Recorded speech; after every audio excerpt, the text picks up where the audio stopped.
Karena ya kita tahu lah ya, anak pondok itu seringnya berkerumun, sedangkan kita ada himbauan untuk social distancing. Jadi gimana perbedaannya sebelum adanya corona dan setelah adanya corona? Mungkin Mbak Cahya boleh menjawab. Oke. Nah, untuk penerapan anjuran dari pemerintah untuk jaga jarak, itu yang sebenarnya masih sulit tapi sudah kita upayakan ya Mbak ya. Iya. Mulai dari sholat berjarak 1,5 meter, kemudian untuk ngaji pun sama, dan ketika kita ngaji dan sholat itu sudah bermasker ya Mbak ya. Itu adalah kebiasaan baru yang benar-benar baru yang kita sebelumnya tuh Susah masih susah gitu loh. Iya, tapi ya benar mau sih. gimana lagi, kita harus jaga, maksudnya biar kita semua selamat. Misal kita seorang yang carrier pembawa itu nggak menularkan ke yang lain seperti itu. Buat menghadapi pandemi yang seperti ini.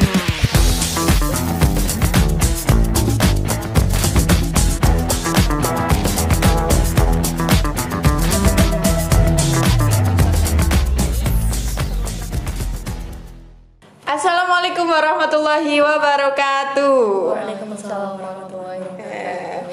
Apa kabar sahabat santri di luar sana? Semoga kalian dalam kondisi baik ya di era yang seperti ini.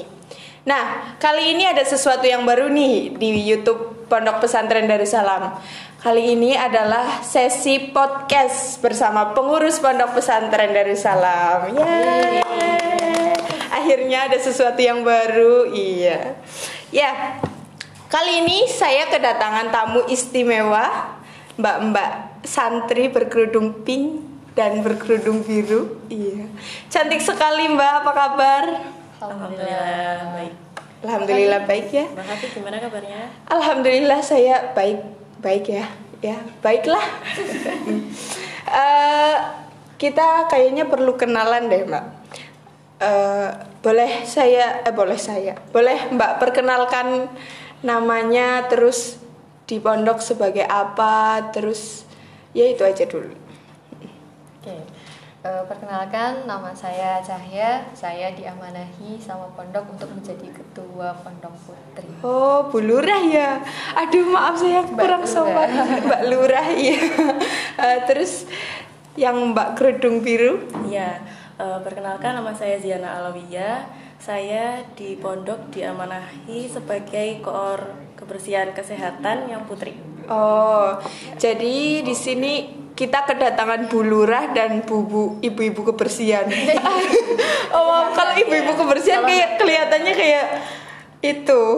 Ya, Suka ibu bersih. dokter aja. Ibu dokter aja ya. Ya karena kebetulan Mbak Ziana ini sedang koas menuju dokter seperti itu ya. Nah, ngomong-ngomong tentang kebersihan dan Bu Lurah ya, mesti ini kita menyangkut dengan ya virus yang sedang viral di luar sana ya, yaitu virus corona. Dan bagaimana sih tanggapan atau tanggapannya mbak-mbak di sini, mbak-mbak santri dalam menghadapi kondisi ini dengan diaplikasikan di pondok itu kayak apa? Karena ya kita tahu lah ya, anak pondok itu seringnya berkerumun, sedangkan kita ada himbauan untuk social distancing. Jadi gimana perbedaannya sebelum adanya corona dan setelah adanya corona? Mungkin Mbak Cahya boleh menjawab. Oke.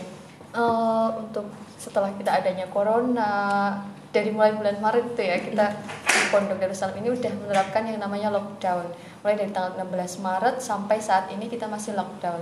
Artinya di mana santri-santri itu tidak ada yang boleh keluar kecuali ada yang kepentingan urgent seperti kepentingan akademik atau mungkin kepentingan yang lainnya.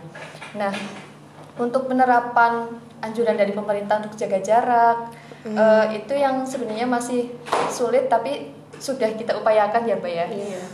Mulai dari sholat berjarak 1,5 meter, kemudian untuk ngaji pun sama, dan ketika kita ngaji dan sholat itu sudah bermasker ya Mbak ya. Itu adalah kebiasaan baru yang benar-benar baru yang kita sebelumnya tuh Susah masih ya? susah gitu loh. Iya, Tapi benar ya mau sih. gimana lagi, kita harus jaga, maksudnya biar kita semua selamat. Misal kita seorang yang carrier pembawa itu nggak menularkan ke yang lain, seperti itu. Benar banget, itu penting social distancing. Tapi kan kalau di pondok itu biasa rame-rame gitu, mesti susah ya Mbak ya. Susah banget. Terus kalau dulu kan mestinya nggak kayak gini. Kalau dulu kegiatannya kayak apa Mbak? Lebih enakan pas kena corona apa pas sekarang? Ya, pastinya Gimana? yang sebelum kena corona ya Mbak ya. Iya. Kita nggak perlu berjarak, maksudnya santri kan biasa makan pakai nampan satu wadah bareng-bareng kayak gitu ya. Tiba-tiba suruh satu piring dulu. Mandiri gitu kan. Kayak sih. gitu. Terus karena adanya corona, apakah ini kan udah dari Maret ya, berarti udah lama. Apakah santri sempat dipulangkan karena tidak ada kegiatan di pondok kayak gitu? Pernah, Mbak Zi mungkin? Iya. Dulu memang sistem lockdown itu sempat berjalan sekitar sebulan ya. Tapi karena pertimbangan dari keluarga dalam juga, kalau misalnya terus-terusan seperti ini tuh bisa aja semakin stres gitu ya, karena anak-anak waktu itu sekolahnya juga mulai diliburkan ya Mbak gitu. Iya. Nah makanya juga sudah ada daring, akhirnya dipulangkan. Waktu itu memulangkannya ketika memang di Banyumas itu sudah mulai ada kasus ya, terus tapi tetap ada yang di pondok sih untuk mempersiapkan kalau misalnya tiba-tiba balik kayak gitu anak-anak. Dan ternyata memang setelah kasus di Banyumas itu mulai turun, nah kita mengambil strategi untuk mengembalikan santri ke pondok seperti itu. Berarti ada sebuah tim yang khusus untuk menangani COVID ini. Coba kayak apa sih timnya itu, kerjanya ngapain aja gitu? Ya, ada ya Mbak Zia, namanya tim gugus tugas COVID. penanganan Oh, COVID-19. gugus tugas, keren banget. Keren itu udah banget kayak pemerintahan. Iya. Asik pol. Karena emang kita menerapkan yang di pondok juga sama seperti yang pemerintah Iya. lakukan. Oh, kayak gitu. Berarti kita tetap ikut aturan pemerintah kayak gitu ya. Terus kegiatan tim gugus COVID itu ngapain aja, Mbak? Mungkin Mbak Zia Banyak lebih banget. rinci. Jadi memang dulu itu kita sempat pertama banget rapat tuh di mana Mbak, di portal ya. Jadi kita itu malam di mana sampai ya? jam 1:30. Iya. Jadi Indie banget itu. rapatnya itu waktu santrinya itu sudah mulai pulang. Heeh. Tapi tinggal sedikit ya, ada Santri beberapa santri tua putra itu. dan juga putri. Nah terus karena sekalian jaga pos ya Mbak, karena nggak ada yang jaga, akhirnya kita rapatnya itu di jalan portal itu gitu, membahas kira-kira kita pondok itu apa yang harus dilakukan dalam kondisi seperti ini, apakah ngajinya itu mati total seperti itu atau tetap ada dengan online atau dan yang lain sebagainya. Terutama juga tentang persiapan gimana kalau santri kembali itu prosedurnya seperti apa agar tetap aman. Berarti santri dipulangkan berapa bulan itu, Mbak? Dari bulan Maret sampai datang ke sini lagi bulan apa tuh?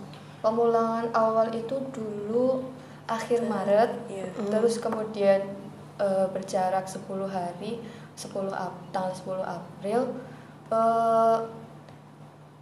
Itu udah 3 bulanan berarti ada ya? Maret April. Dari 5 April Dari sampai Juli Kemarin baru. santri-santri kesini 3 bulan ya. 3 bulan. bulan. Iya, alhamdulillah saya yang termasuk 3 bulan di rumah. Iya, enak sekali Mbak. Ternyata pas udah di rumah tuh baru kerasa kalau di pondok lebih menyenangkan. Banyak teman, terus suasananya enak, belajar. Kalau di rumah ya bantuin orang tua gitu juga sebuah ya enak lah ya. Capek ya. Ya enggak. Enggak. Ya kayak gitulah ya. Terus dari setelah mereka dipulangkan, tentunya kan harus ada sistem karantina ya Mbak. Gimana tuh? Mereka karantinanya gimana? Apa karantina yang kayak di gor-gor itu, kayak yang di pemerintahan itu kan ada jarak-jaraknya? Apa kita menggunakan gedung seadanya, terus kondisi juga seadanya kayak gitu? Apa gimana Mbak? Menyesuaikan sama kondisi pondok ya Mbak. Gimana di sini? Kalau di Pondok Pesantren Darussalam ini kan santri putrinya itu ada sekitar 240-an. Nah, itu kalau kita misalkan mau memulangkan semua santri, balik santri semuanya langsung break itu kan nggak mungkin, kan harus ada sistem karantina lah. Makanya dari dalam mengadakan kebijakan untuk bertahap seperti itu. Jadi nggak semuanya langsung pulang ke sini, tapi kita dulu yang gelombang pertama itu khusus untuk pengurus sama tim kesehatan. Tim kesehatan kayak gitu. Itu gelombang pertama itu bulan Juni akhir. Ya, terus kemudian disusul dengan gelombang 2 itu dari santri-santri yang dari zona merah. Diutamakan untuk yang kira-kira akan memerlukan rapid test dalam waktu dekat seperti itu. Iya. Berarti di pondok juga ada rapid testnya, Mbak? Atau gimana? Insya Allah ada ya. Insya Allah ada. Karena bekerja sama dengan siapa? Dari Dinas Kesehatan kebetulan itu sudah merapatkan gitu ya dengan petinggi-petinggi pemerintah kabupaten bahwa ternyata pondok itu punya jatah gitu. Jadi jatah untuk Darussalam sendiri rapid testnya itu sekitar 100 kurang lebih untuk rapid, kemudian 10 untuk swabnya gitu. Iya sih, soalnya bahaya juga sih ya Mbak kalau misalnya mereka karier ternyata ya kita nggak tahu kalau nggak di rapid kan. Tapi di santri itu udah dipastikan nggak sih kalau misalnya mereka datang ke sini itu dalam kondisi sehat walafiat kayak gitu, sudah dipastikan dengan cara apa? Ini ya salah satu syarat santri boleh pulang ke pondok itu dengan menyertakan surat sehat dari dokter. Itu maksimal pemeriksaan 3 hari sebelum ke sini. Itu sih kita patokannya dari situ. Terus meskipun udah bawa surat sehat dari dokter, mereka juga tetap di screening di sini sama tim kesehatan. Kalau pilek boleh ke sini nggak Mbak? Iya, itu jadi kalau misalnya kemarin kan ada namanya kita merumuskan maklumat ya. Jadi ada namanya maklumat Pondok Pesantren Darussalam. Itu ada syarat-syarat santri boleh balik itu apa aja. Salah satunya itu harus dalam kondisi yang benar-benar sehat. Jadi nggak boleh sama sekali batuk pilek atau ada riwayat batuk pilek 2 minggu terakhir seperti itu. Jadi kita ada kolom wawancara untuk screening yang itu sudah guideline gitu dari pemerintah. Apakah jadi kemarin santri ditanya apakah kamu sempat demam batuk pilek 2 minggu terakhir, sempat bepergian kemana. Nah itu memang tadi seperti Mbak Cahaya bilang untuk menyingkirkan resiko kira-kira dia itu ada resiko kontak dengan orang-orang corona atau enggak seperti itu. Dan juga yang paling penting sebenarnya strategi yang dilakukan oleh pondok itu adalah adanya karantina. Nah, sebenarnya karena tujuan dari karantina itu kan selama 14 hari itu untuk memastikan betul ya Mbak, apakah dalam 14 hari ke depan setelah dia datang itu muncul gejala atau enggak seperti itu. Nanti kalau sadar pasti ditangani. Tapi selama ini baik-baik aja kan ya? Kayak sakit-sakit kayak gitu ada nggak ya? Kecuali kayak gudigen kayak gitu ya, mohon maaf gitu ya. Enggak kan? Kalau sakit sih sebenarnya dapat beberapa laporan ada yang sakit, tapi kita langsung ambil tindakan untuk langsung diperiksa sama Mbak Ziana. Kalau misalkan Mbak Ziana nggak bisa, langsung ke Bahasna seperti itu dokternya. Untuk yang putri, yang putra juga kita ada tim kesehatannya. Oh, berarti ada 2 tim kesehatan putra putri itu ada semua ya. Ya, terus selesai karantina berarti kapan nih Mbak? Apa udah selesai dari sekarang? Kalau gelombang 1, 2, 3, 4 udah selesai, tinggal yang gelombang terakhir. Ini anak-anak santri baru, besok tanggal 29 selesai. Oh, ada santri baru juga. Berarti Pondok Pesantren Darussalam tetap menerima santri baru. Iya. Terus gimana itu, Mbak? Mereka ya apa betah terusan gimana penyesuaiannya mereka di pondok kayak gitu? Mungkin ini yang jadi tantangan buat santri baru sekarang ya, karena biasanya kan mereka datang udah, kalau tahun-tahun sebelumnya ya datang mungkin perlu penyesuaian 2-3 hari selesai kayak gitu ya. Nah terus tiba-tiba mereka datang ke sini, tiba-tiba harus karantina, yang harus berjarak, nggak kenal sama yang lainnya, pakai masker terus. Maksudnya mereka datang dalam keadaan yang memang kayak gini gitu. Yang sulit. Mungkin beberapa dari mereka dari 73 santri putri baru itu ada 5 yang menyerah. Aduh. Ya, mereka menyatakan mukim dan nggak ngelanjutin lagi ngaji di sini kayak gitu. Padahal sekolah-sekolah tuh ini rata-rata man ya. Rata-rata anak SMA sederajat. Padahal udah pada tutup sekolah ya. Apa mereka tetap ngelanjutin sekolah atau enggak ya? Kalau sekolah kan sekarang memang sistemnya daring ya, jadi nggak perlu yang ke sekolah seperti itu. Iya sih. Lah, ini kesulitan bimbing mereka berarti kayak apa Mbak? Ya itu sih di penguatan ke mereka, kalau mereka tuh harus sabar, namanya juga mondok, awal-awal ya harus kayak gini. Harus prihatin. Mbak Hafi dulu pas pertama mondok nangis-nangis apa enggak? Aduh, Kayaknya iya deh. kayaknya iya deh. Kayaknya Aku iya nangis berapa ya? 1 minggu nangis. Iya. Tapi Iya. bertahan sampai sekarang. Tapi bertahan, alhamdulillah ya. Ya, tapi ya tetap kayak gini sih Mbak. Ya nggak apa-apa sih. Terus, nah berarti santri baru ini masih adaptasi banget ya Mbak. Dan bagaimana sabarnya para musyrifah menangani mereka dong? Iya, jadi kita benar-benar dapat bantuan banget dari mbak-mbak santri yang sudah senior. Kemarin saya minta bantuan sama mbak-mbak yang sudah senior untuk menemani mereka sementara di masa karantina. Padahal mereka mbak-mbak yang santri senior ini sudah selesai karantina.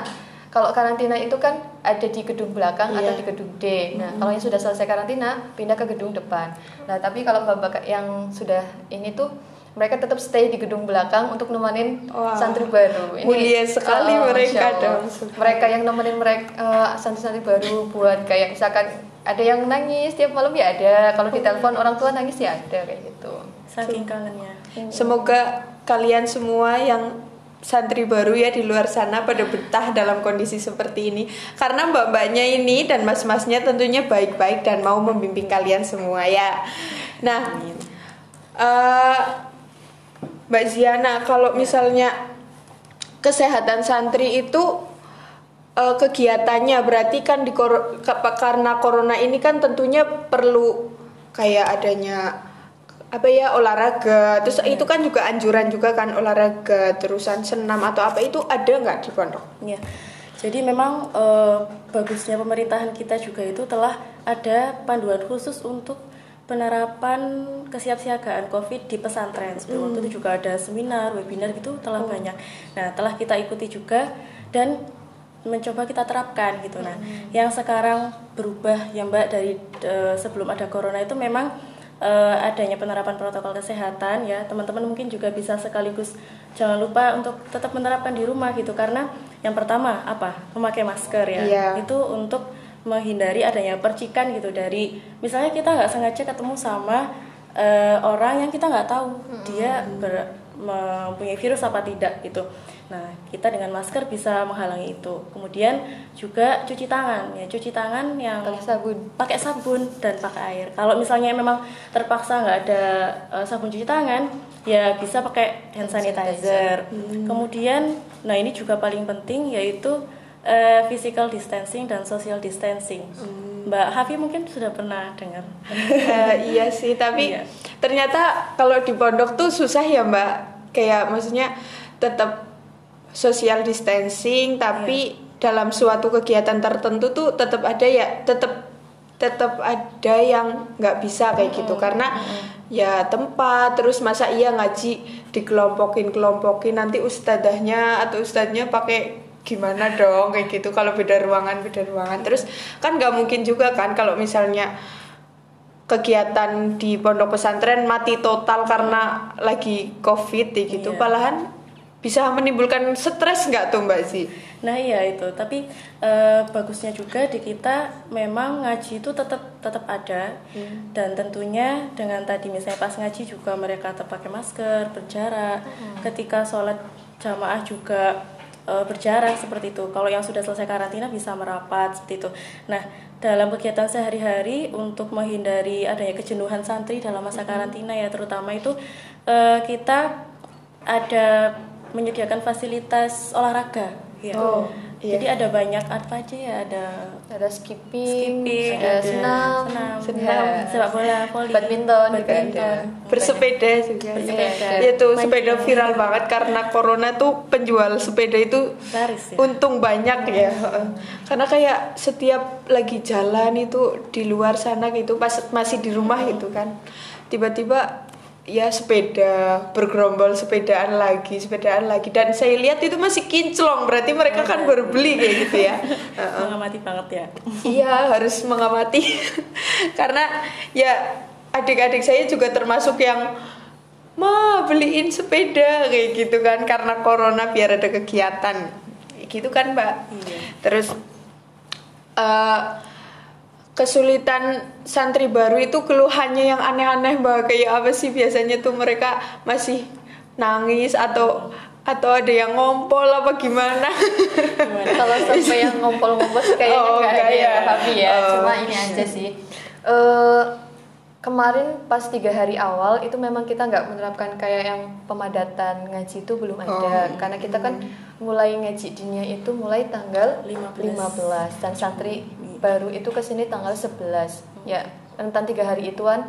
Itu memang kegiatan ngaji memang nggak sepadat yang sekarang. Kita hanya ngaji habis subuh dan juga habis isya. Nah mungkin dari beberapa santri baru itu ada yang ngeluh, Mbak kok ngajinya kayak gini ya, sedikit tok, kegiatannya kurang kayak gitu. Nah kita berpikirnya kayak gini, mereka mungkin masih perlu adaptasi dan mungkin bisa capek kayak gitu ya. Jadi kita belum yang padat banget. Nah, sekarang ngajinya udah mulai normal, dan ketika pagi ada kegiatan kesehatan kayak gitu, kayak misalkan ada senam, biasanya nanti ada yang mimpin di depan. Terus juga kalau putra biasanya sukanya tuh volley gitu. Itu yang bikin rame banget kalau pagi sama sore. Ya berarti kita sebagai pengurus tuh mengoptimalkan supaya tidak jenuh kayak gitu dan ada kegiatan, dan agar tidak mukim ya, karena kalau mukim kan eman-eman. Bayar pendaftarannya udah mahal, biaya gedung mahal. Iya seperti itu. Ya, terus kalau ini tentunya menghadapi situasi kayak gini kan anak-anak nggak boleh keluar, terus di kamar aja. Apakah mereka enjoy, senang aja, atau ada yang ngeluh, Mbak, aku pengen keluar, ambil uang, pengen jalan-jalan ke Batu Raden kayak gitu? Ada nggak?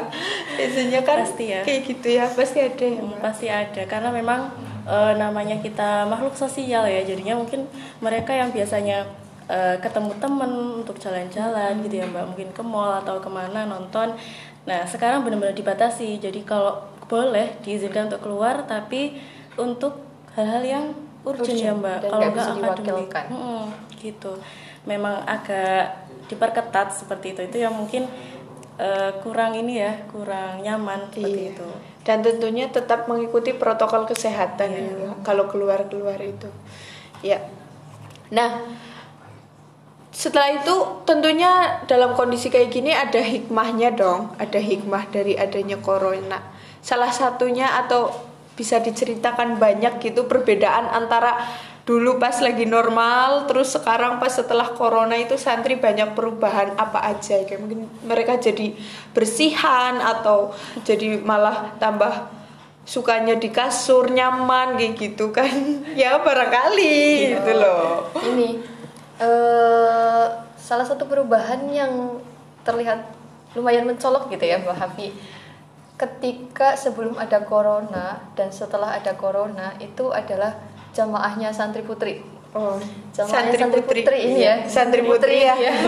Santri putri. Ya, santri putri itu biasanya kalau jamaah itu nunggu komat baru datang. Ya beberapa sih mungkin. Jangankan datang, wudu. Malah wudu. Baru menyatu wudu. Kalau sekarang ini karena mungkin mereka udah punya banyak waktu luang kayak gitu ya, karena corona ini, itu jadi mereka itu belum azan aja baru tahriman Asmaul Husna itu sudah siap-siap untuk ke masjid. Masya Allah sekali. Alhamdulillah sekali, berarti semoga setelah corona ini usai juga masih tetap seperti itu. Kalau yang lainnya kayak ngaji tetap mengantukkan apa enggak? Gimana itu ya? Itu tergantung anaknya masing-masing. Tapi untuk ngaji santri baru itu tetap mereka excited kan buat mengikuti ngaji dan bisa mengikuti kondisi pesantren sama yang belumnya, karena kan banyak santri baru yang belum pernah mondok juga kan ya Mbak. Tapi mereka berarti bisa mengikuti kayak gitu. Masih sejauh ini sih masih terpantau baik. Iya. Tapi ada itu ya Mbak, placement test juga ya, yang kayak kalau udah mondok berarti bisa naik kelas berapa gitu. Jadi dari bagian pendidikan dan juga kemarin yang pertama sih udah dilaksanakan itu dari lembaga tahsin tahfidz itu mengadakan placement test ngaji Quran. Itu untuk mengelompokkan santri-santri yang memang ngajinya sudah bagus yang mana, yang masih perlu bimbingan yang mana, yang masih perlu bimbingan banget yang mana kayak gitu. itu kemarin udah dilaksanakan. Terus kalau untuk placement test dari pendidikan sendiri itu mungkin mengkelompokkan buat santri-santri baru yang memang sudah pernah ngaji, misal di rumah atau di dulu itu di pondok yang dulu sudah pernah ngaji alfiyah, terus tiba-tiba di sini ya kita langsung kelompokkan ke yang kelas atas kayak gitu.